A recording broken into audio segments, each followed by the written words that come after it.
Obrigado, senhor presidente. Eu quero, inicialmente, presidente, pedir desculpas se eu vou repetir um pouco a parte que eu fiz um minuto atrás à senadora Ana Amélia, mas eu creio que esse é um tema que merece repetir, para que a gente possa um dia chegar a posições. O que eu falei para a senadora é que a política é a arte de combinar a ética dos objetivos que nós propomos à sociedade com a aritmética dos limites dos recursos que a sociedade tem. Só que, ao longo da história, essa combinação entre ser ético e aritmético, ter propósitos justos e, ao mesmo tempo, respeitar os limites, não funciona bem. E os políticos tendem a escolher um lado ou outro. Alguns escolhem um lado de limitar os recursos, ou seja, o lado da aritmética, sacrificando o povo. Como os recursos são pequenos, vamos dar tudo o que for possível aos poucos ricos e deixa os pobres de lado. São aqueles que a gente pode chamar de elitistas. Eles estão preocupados só com a minoria, com os 10% mais ricos da sociedade. Os recursos são limitados, não tem inflação, a crise ecológica não é tão grande, mas é uma imoralidade não atender às massas, ao povo, à maioria. Mas tem os outros. Tem os outros que são tão éticos que eles querem atender aos poucos, a todos. Mas aí, entre esses, muitos não respeitam a aritmética, não respeitam os limites, propõem tudo, cai na demagogia, são os populistas. A história tem oscilado entre os elitistas da direita e populistas de esquerda. Tem sido raro na história políticos que conseguem combinar sonhos de justiça com consciência dos limites dos recursos, a ética e a aritmética. E desses que conseguem sonhar isso, no discurso, temos muitos. São intelectuais, são profetas, são filósofos. Mas políticos que conseguem combinar essas duas coisas e ainda terem voto suficiente e ainda conseguirem conduzir um povo nessa direção são raríssimos. São os poucos estadistas que alguns países têm algumas vezes na história. E hoje nós não estamos tendo. No Brasil, nem no mundo. O mundo passou um tempo no populismo, passou a ser um tempo depois na responsabilidade. Agora está voltando ao populismo. O Brasil passou um tempo no populismo de prometer tudo para todos. Não dava. Até tentou-se, mas não dava. Vem a inflação, vem a poluição, vem o endividamento, vem o fim por limites de recursos. E nós chegamos a esse ponto. Tem mais recurso suficiente para manter a máquina do Estado funcionando, oferecendo tudo aquilo que nós prometemos e que deveríamos fazer. E aí nos vemos diante de dois discursos. Alguns que querem a responsabilidade da aritmética e abandonam os sonhos da ética, e outros que mantêm o discurso dos sonhos da ética sem respeitar, sem compromisso com a responsabilidade da aritmética dos limites dos recursos. Estamos com esses dois discursos. E esses dois discursos estão levando o Brasil, se nós não encontrarmos uma combinação rápida, estão levando o Brasil a uma desagregação social. O Rio de Janeiro é um exemplo, o Espírito Santo, momentaneamente, porque a crise no Espírito Santo é circunstancial de segurança, não é estrutural das finanças, é dos raros estados com as finanças equilibradas. Aliás, o descontentamento vem em parte do equilíbrio fiscal que foi conseguido e que as pessoas não estão satisfeitas porque isso exigiu redução de alguns benefícios. Estamos caminhando e, a meu ver, em passos muito largos para uma desagregação social.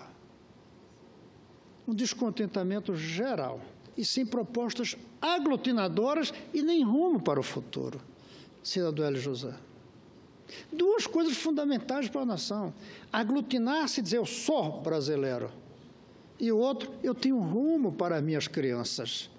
Hoje as pessoas dizem eu sou professor, eu sou metalúrgico, eu sou banqueiro, eu sou industrial, e eu sou brasileiro. Está faltando. E eu quero meus direitos e o das crianças. Onde ando das crianças? Os meus direitos hoje não vão dar para chegar às próximas gerações. A grande tragédia brasileira é essa falta de uma aglutinação com rumo. E se isso não vem logo, se desaglutina. Os países se desaglutinam. A Síria está desaglutinada completamente, a Líbia está desaglutinada. A Argentina, de certa forma, sofre isso, embora numa medida muito menor. E nós podemos caminhar para isso. Se é que já não estamos nisso sem perceber. Quer ver a prova? A quantidade de carros com vidros blindados, a quantidade de seguranças privadas, porque em breve a polícia não funcionando, o que é que vão fazer as pessoas? Contratar seguranças particulares e fazer com que a polícia não seja mais necessária no longo prazo, o que é o fim do Estado. Eu vi um conto, Senado do País, de uma mulher, empregada doméstica, tão descontente, senadora, com a educação dos seus filhos, que resolveu entrando para o tráfico, virando uma capa do tráfico, matando gente, ficando rica, sendo presa. E o delegado, é um conto de ficção, e o delegado diz, e adiantou alguma coisa? A senhora está aqui 20 anos condenada. Ela disse, adiantou, eduquei meus filhos. Tem um final até chocante. Ele diz, mas os seus netos vão visitá-la na cadeia, dona Heloísa, creio o nome dela. Ele diz, mas vão falar inglês na minha frente. Ou seja, começa a surgir a busca da solução pessoal, individual, à margem do Estado, pela falência que nós estamos. E nós somos os culpados, nós aqui que estamos. Não apenas essa geração, outras anteriores, mas somos os culpados. E estamos cegos diante disso. E é nessa cegueira que ontem eu contei há pouco à senadora Heloísa Hélio José, que eu fui a Braslândia, como você sabe que eu costumo ir por aí nas noites, e 2 policiais, quero repetir, porque alguns talvez não tenham assistido a minha parte, com quem eu me aproximei para conversar, a serviço, PMs, estavam naquelas casinhas que foram implantadas um tempo atrás, desativadas, mas que sobrevivem em Braslândia, pelo menos. Vieram conversar comigo, pela simpatia que tem aqui os PMs comigo e os bombeiros. E comecei a perguntar do Espírito Santo. E eles disseram, é um aviso que nós estamos dando. Isso vai para todo o Brasil, porque não estamos contentes, querem tirar nossos direitos. E aí falou da aposentadoria deles, que é diferente, que querem fazer igual. E eles disseram, por que a aposentadoria deles deve ser diferente? E eu disse, mas para a aposentadoria de vocês ser melhor, é preciso que alguns sejam pior, porque a aritmética tem que ser respeitada.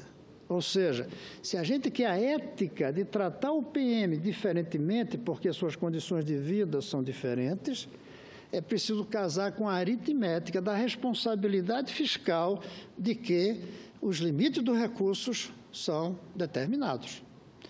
Por isso, eu falei para eles, a gente vai ter que encontrar um caminho. E eles me disseram, comecem por vocês, parlamentares. Eu achei de uma lucidez, eu achei de uma perspicácia e pertinência. Comecem por vocês. Reduzam os salários de vocês, que são muito maiores os salários que os nossos. Reduzam as verbas indenizatórias. Reduzam os gastos extras. E foi contando, sabia tudo. Que são bem informados, sobretudo os PMs daqui. Aquilo é um exemplo do que está acontecendo hoje. E olhe que ainda houve bom diálogo entre ele e eu. Dentro de mais alguns anos, Não sei se haverá diálogo. Até porque da geração que entrou na PM quando eu era governador, com quem eu tinha o melhor relacionamento, como você sabe. Daqui a 20 anos será outra geração que nem se lembrará que eu fui governador e o que eu fiz pela PM do Distrito Federal. Nós estamos diante disso. Mas eu não quero ficar só nisso. Eu quero ficar... Senador Custódio. Um minutinho só. Tá. Eu quero ficar numa disputa que está havendo prisioneira a siglas e não a interesses nacionais. Prisioneiros, nós parlamentares, ao imediato e não ao longo prazo.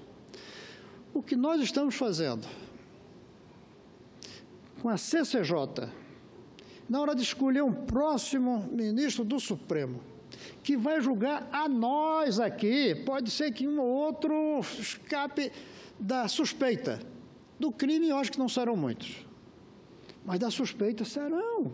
Qualquer delator pode ser que deu contribuição de caixa 2 e fica sob suspeita, até que a justiça apure.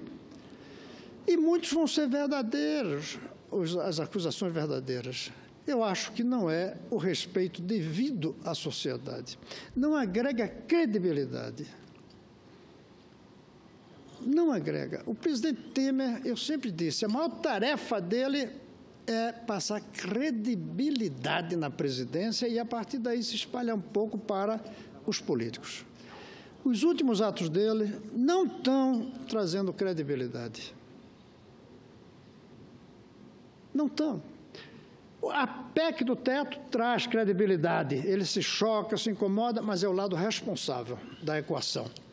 Depois a gente vai ver de onde tira para botar onde, para colocar a ética.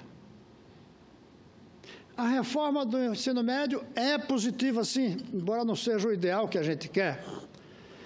Agora, o comportamento político não está sendo. Não está passando credibilidade. Está passando a ideia da mesmice contra a qual o povo foi para a rua. A mesmice que foi um dos ingredientes que levou ao impeachment da presidente Dilma. Essa mesmice agrega, naqueles 2 PMs que eu encontrei ontem lá em Braslândia, a ideia de comecem por vocês. Porque passa a impressão que a gente está fazendo com que o Senado seja instrumento de defesa de equívocos, de erros que nós cometemos no passado. Por isso, eu sou surpreendido ao ler notas, senador Hélio, dizendo que eu devia estar defendendo de qualquer maneira o governo Temer. Não tem sentido. Em tudo. Não pode. Que é traição. Como também de que devia defender qualquer coisa que o Partido dos Trabalhadores fizesse. Tem sentido. Que é traição. Eu quero dizer aqui que eu fui, sou e serei sempre, senador Hélio, o senhor me conhece, fiel aos princípios. Isso. E aos meus amigos. Claro. Mas não aos aliados, se eles abandonam os princípios. Perfeito. Eu sou aliado de alguém porque temos o mesmo princípio. Se esse aqui abandonou o princípio, não sou mais aliado dele. Correto. Posso até continuar amigo, se ele não fez alguma imoralidade. Posso continuar amigo. Eu sou amigo de pessoas da direita, de pessoas do centro.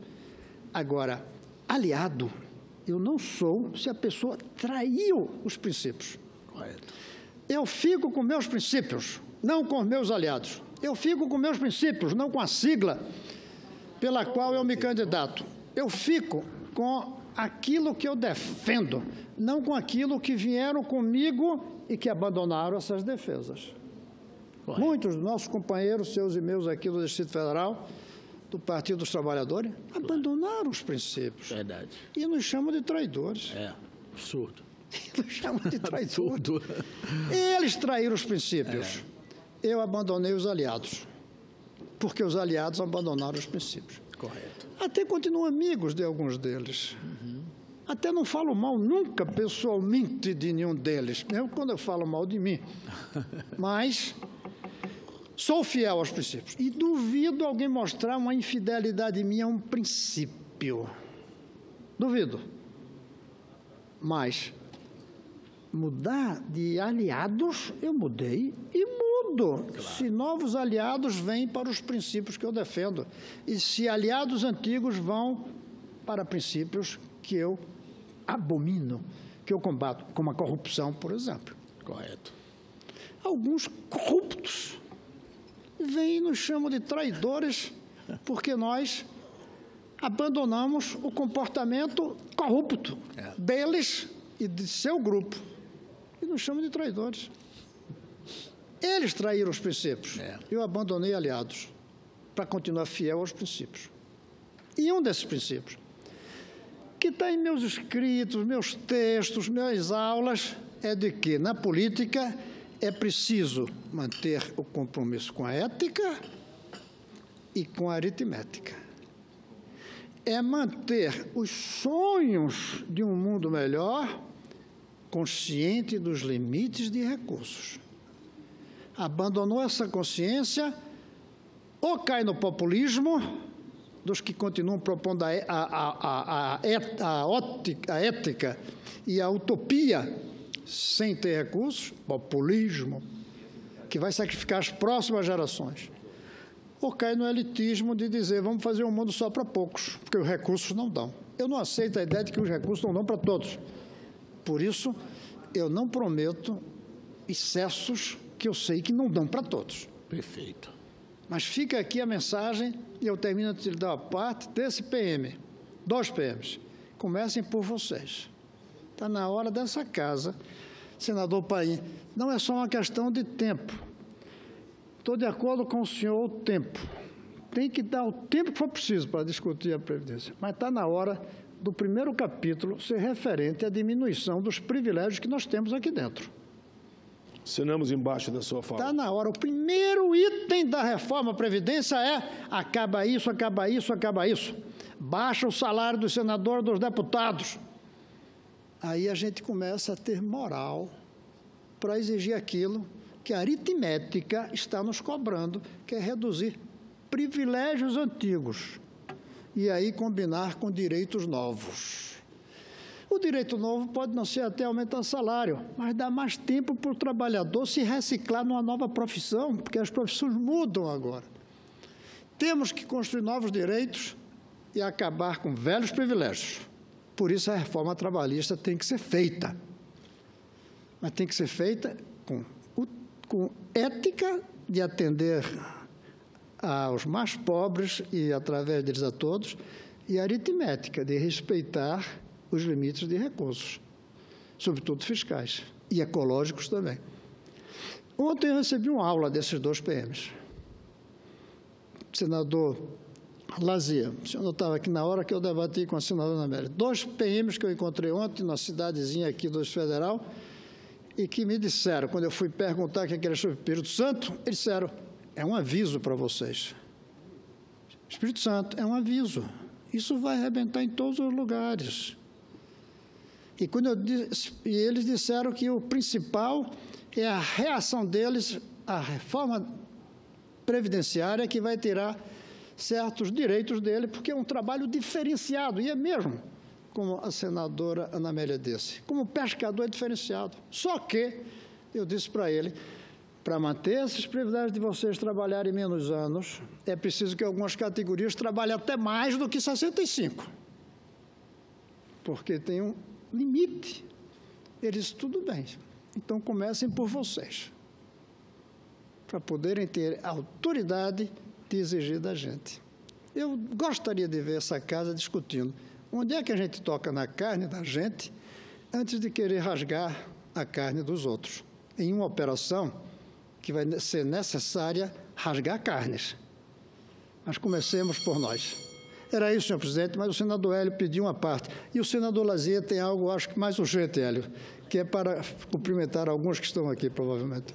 Não, exatamente, com a permissão do colega Hélio José, senador Cristóvão, presidente Paim, eu queria aproveitar para registrar a visita que nos faz nesse momento, o nosso prefeito de Rio Grande, de Rio Pardo, digo, de Rio Pardo, é Rio também, é Rio Grande, é Rio Pardo, Rafael Reis Barrios, e o secretário do Planejamento de Rio Pardo, Diego Dressler, no exato momento em que os 3 senadores do Rio Grande do Sul estão em plenário. O nosso presidente dos trabalhos, Paulo Paim, a nossa colega Ana Amélia Lemos e aproveitando a visita deles para conhecer o plenário do Senado, e justamente no momento em que Vossa Excelência aborda um tema relevantíssimo, quando diz que nós, seja lá de que partido formos, devemos votar pelas nossas convicções e devemos trabalhar pelo interesse coletivo neste ano que se antecipa, turbulento, sob vários aspectos, com a discussão da reforma previdenciária, com a flexibilização trabalhista. Devemos estar com os olhos voltados para esta população brasileira que vive um momento tão dramático e de tantas insatisfações e descrédito com os políticos. E, por isso, endosso inteiramente suas palavras, senador Cristóvão, encampando por inteiro o seu pronunciamento, porque nós temos esta responsabilidade de corresponder a essas enormes expectativas e apreensões que vivem o Brasil nesse momento tormentoso, de tantos conflitos nas grandes cidades. Aí está esse exemplo que atemoriza o país inteiro, que está ocorrendo no estado do Espírito Santo, apreensões com o que pode acontecer com o Rio de Janeiro, sem falar na violência que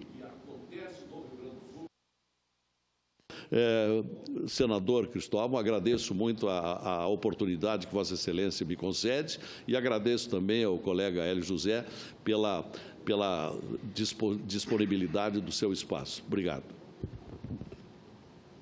Senador Cristóvão, cumprimento o nosso prefeito de Rio Pardo, cumprimento os nossos senadores do Rio Grande do Sul. O senhor tocou num assunto fundamental, que é o assunto do princípio, o assunto da ética, o assunto da moralidade. Então, o senhor só tem que ter nosso aplauso. Quando a senadora Ana Amélia, há pouco tempo atrás, eu estava lá no meu gabinete, ouvi ela comentar do orgulho que essa casa tem de tê-lo aqui. Então, eu endosso as palavras. Nós temos um orgulho de conviver com Vossa Excelência e com a vossa altivez e com a vossa sugestão sempre de boas matérias e de bons princípios e bons pensamentos aqui nessa casa, que o senhor reverbera aí nessa tribuna, sempre com muita propriedade. Então, ontem eu estava à noite também num programa importante, que é da TVN Brasil, por isso que eu não pude ir lá, no mesmo horário, com o nosso amigo Godinho, que é amigo do senhor também, né? Lá do Sol Nascente, ele é que transmite esse programa, que quase 200 mil pessoas assistem. Parece que, inclusive, o senhor vai estar lá na próxima quinta-feira. Ontem foi minha quinta-feira de estar lá, então estive lá conversando por mais de 1 hora nessa entrevista ao vivo da TVN Brasil, que é um canal interativo de TV, que cada vez mais toma espaço no nosso país. Inclusive essa TVN Brasil já foi merecedora o ano passado do prêmio, um prêmio nacional. Esse ano já ganhou o prêmio da TV mais vista em Ceilândia, por exemplo, que é uma cidade importante para nós todos aqui do Distrito Federal, a nossa maior cidade. Então, eu só queria, dentro do que o senhor estava colocando, que esse ano é um ano difícil, um ano que todos nós devemos nos ater aos trabalhos legislativos com muita tranquilidade, porque essa reforma da Previdência, que precisa ser bem discutida, precisa ser bem avalizada, porque eu, como servidor público concursado, o senhor, como servidor público também, a vida inteira, né, nós sabemos o tanto que nós, servidores públicos, sofremos para poder fazer com que esse nosso país cada vez seja melhor, seja menos burocrático. Então, nós sabemos o tanto que esse assunto aflige todos os servidores públicos, inclusive os servidores públicos militares, que têm serviço diferenciado e que, portanto, teria direito a uma aposentadoria diferenciada, que eu, sinceramente, eu defendo por conhecer que os serviços deles são diferenciados. Eu sou um engenheiro sujeito, por exemplo, à periculosidade, que é aquele provento pago às pessoas que estão sujeitas ao risco. Para o senhor ter uma ideia, eu, como técnico, como engenheiro, já pude vestir aquela roupa especial de malha de prata e sentar numa linha energizada com 500 mil volts. Certo? O quê? Para poder fazer a manutenção, poder fazer o trabalho lá de engenharia, a situação que só nós, engenheiros, poderíamos fazer naquela intervenção de uma linha de transmissão que é tão importante. Então, são serviços de risco que nós, do setor elétrico, estamos sujeitos, como estão sujeitos os nossos colegas militares. Então, o pleito deles, para que possamos avaliar de uma forma mais cuidadosa a questão da Previdência, a questão da reforma trabalhista, é um pleito justo que tem que contar com a nossa atenção. Estamos aqui com o nosso presidente Paulo Paim, que é uma pessoa defensora, intransigente dos direitos humanos, como o senhor é, como eu sou, como nós conhecemos o funcionalismo público e também o funcionalismo da iniciativa privada. Quantas pessoas, inclusive o nosso querido Lula, que não tem um dedo, porque teve um acidente de trabalho num torno mecânico, né, lá em São Paulo, na época ele era metalúrgico. Então, quer dizer, as pessoas estão sujeitas ao risco, estão sujeitas a trabalhos diferenciados. Só que a aritmética, igual o senhor coloca, tem que fechar também com a questão ética e moral das profissões, dos serviços. Então, a gente precisa começar logo esse debate, fazê-lo com toda a tranquilidade possível, dar o tempo necessário. Não dá para fazê-lo no afogadilho, não dá para passar de rodão. Nós não vamos aqui servir de ventríloco para poder fazer aquilo só porque A ou B ou quer. Nós vamos fazer o que seja melhor para os nossos 200 milhões de brasileiros, para quem vota em nós, para nos colocarmos aqui, para nos colocar aqui. Então, eu quero concluir, primeiro, me congratulando com Vossa Excelência. Vossa Excelência, inclusive, tinha me convidado para ir em Braslândia ontem. Eu gostaria de ter ido. Não pude ir porque eu tinha esse compromisso na TVN Brasil, tá certo? Uma entrevista ao vivo.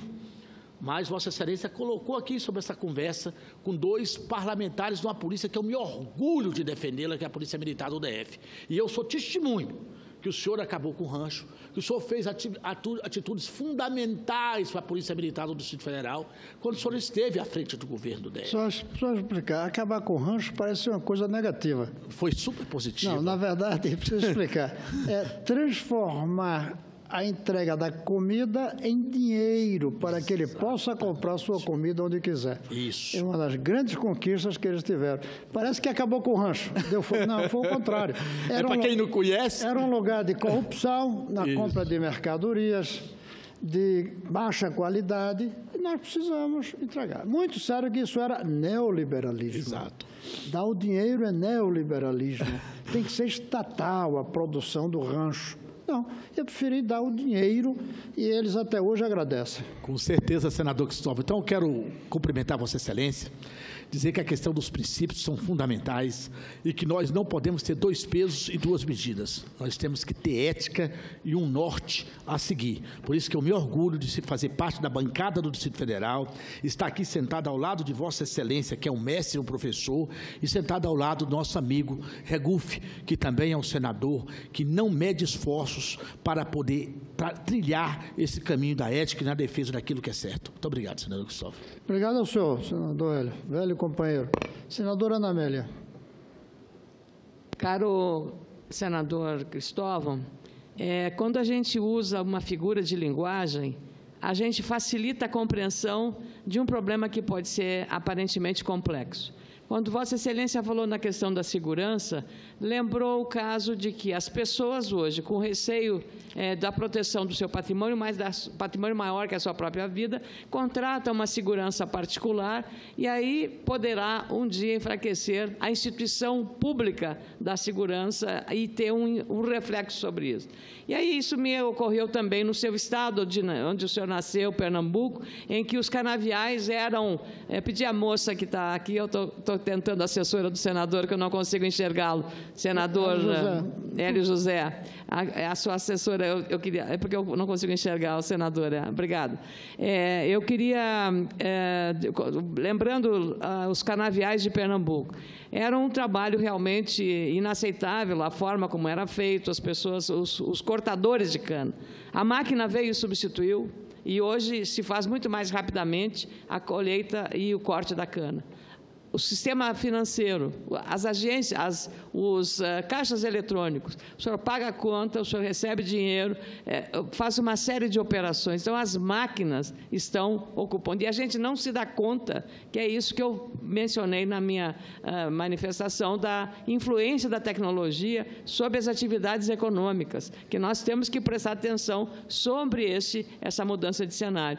E queria renovar os cumprimentos a Vossa Excelência, quando Vossa Excelência chama chama atenção para o caso da segurança pública e remete ao problema e ao risco do Espírito Santo, é que o presidente Michel Temer precisa ter um justo critério e uma preocupação adicional agora na escolha do ministro da Justiça. Ele não pode cometer equívocos, não lhe tem esse direito de cometer equívocos. Tem que ser uma pessoa muito preparada para este enfrentamento. E um enfrentamento que é unir as instituições todas que estão, Poder Judiciário, Ministério Público, as polícias militares nos estados, claro, as Forças Armadas que estão com a força-tarefa lá ou com a Força Nacional prestando apoio para dar tranquilidade mínima à população do Espírito Santo. Então, eu quero novamente me congratular com Vossa Excelência que tem a facilidade de dar uma abordagem, talvez o didatismo que Vossa Excelência teve como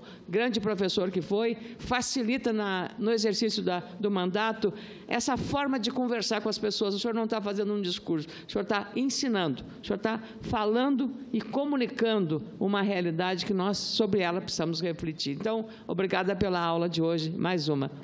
Senador. Muito obrigado, senadora. A senhora me traz aqui uma coisa interessante. Eu acho que ele deve tomar muito cuidado na escolha do ministro e deve ser rápido.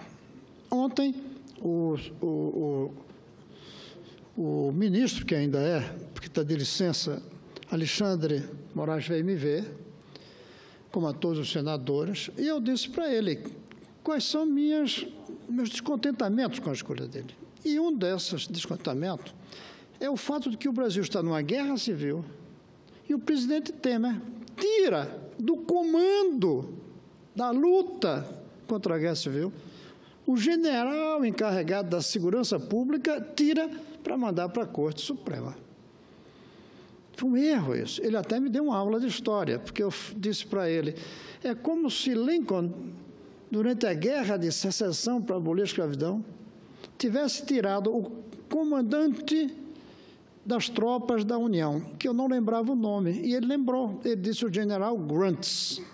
Ele é um homem de cultura. Esse detalhe prova também. O general Grants, ele disse na hora, e deu mais detalhes sobre a biografia desse general. Eu disse, pois é, o senhor é o general Grants dessa guerra civil. E como o senhor já não está, quem está fazendo o papel é o ministro da Defesa, o que é muito perigoso para o Brasil. Se um soldado do Exército matar alguém, é uma tragédia. E se um soldado do Exército for filmado fugindo de perseguição de moleques, vai ser mais trágico, talvez, ainda. Ou igualmente trágico para a imagem. Então, eu disse isso para ele. O senhor é o comandante e está acéfalo o comando, a não ser pelo ministro da Defesa, que não deveria ser seu papel. E não esqueçamos, eu disse para ele, que na semana que o senhor saiu, o Ministério mudou de nome, é da Justiça e da Segurança Pública. Ou seja, o encarregado da Segurança Pública hoje está nos corredores do Senado conversando conosco para conseguir o voto para ser ministro supremo. Eu não sei o nome do comandante que está no lugar, eu não sei o nome do interino. O Temer tem que fazer, o presidente Temer tem que fazer rápido e bem feito. Não pode continuar cometendo erros políticos como ele está, apesar de estar cometendo acertos econômicos. Cometeu um acerto pequeno, mas que foi a reforma do ensino médio. Pequeno diante do que a gente precisa fazer, mas foi um acerto. E errando nos gestos de escolha dos seus colaboradores, porque diminui a sua credibilidade na opinião pública. Então, a senhora tem razão. Vamos fazer com que ele escolha rápido e com muito cuidado o ministro da Justiça, que não seja mais um a trazer mais notícias, mas sem o i, mais de negativas notícias para a imagem do governo. Era isso, senhor presidente. Agradeço o tempo, os à parte, e agradeço muito, sobretudo, à parte do senador Hélio, mas muito especialmente a da querida Ana Amélia, com quem a gente faz uma dobradinha aqui muitas vezes nessas sextas-feiras.